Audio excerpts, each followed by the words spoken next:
Hello, I want to bring attention to unfair labor practices perpetrated on unprotected workers. Without the oversight of a union or the enforcement of labor laws, millions of workers are subjected to unfair labor practices such as discrimination due to race or gender, unfair hiring and firing practices, sexual harassment, and being forced to work in unsafe conditions.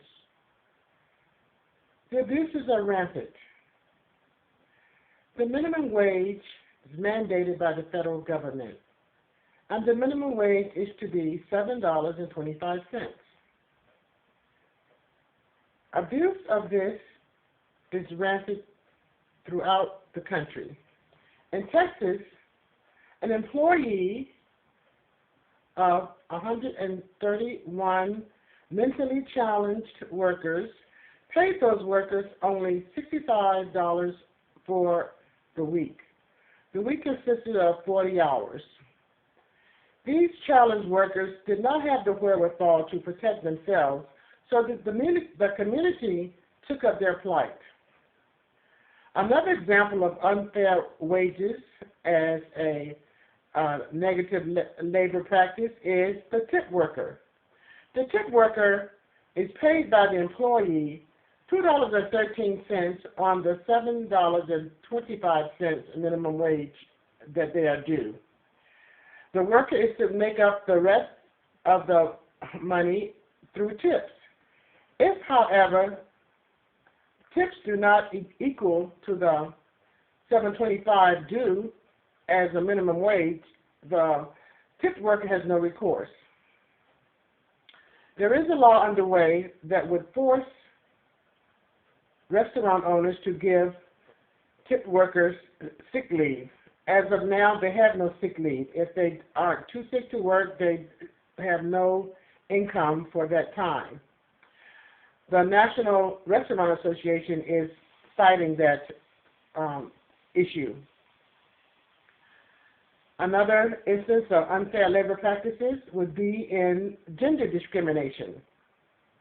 There was a female who applied for a position and was ranked the #1 candidate for all the candidates that applied. She was denied the position because she was female and the management wanted a male in that position.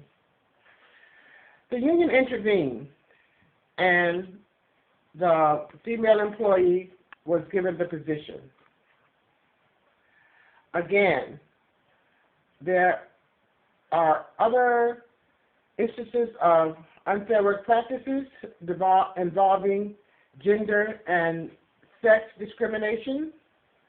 Another one is when a male supervisor made advances toward a female worker and the female worker denied the advances.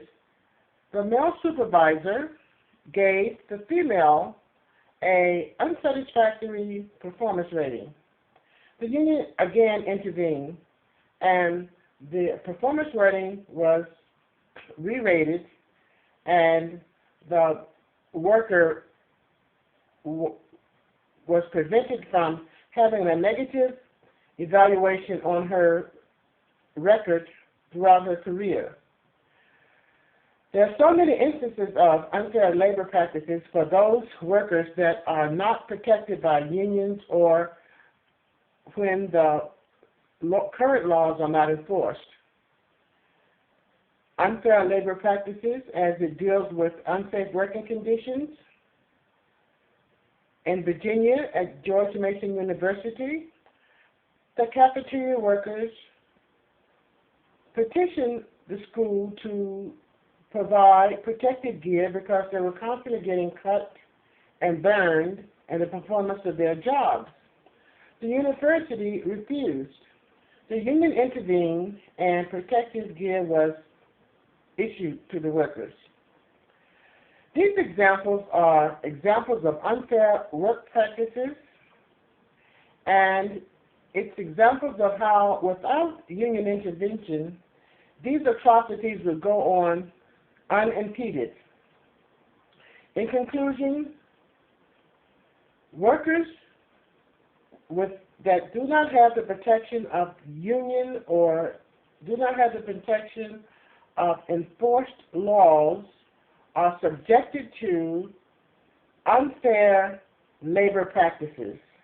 I wanted to bring the audience attention to this occurrence in our society today. Thank you, and I would like to leave you with a quote. Now, I hope that your best work day, your most productive work day, the work day that you got everything accomplished, is the worst work day you will experience. Thank you for your time and your patience. Thank you.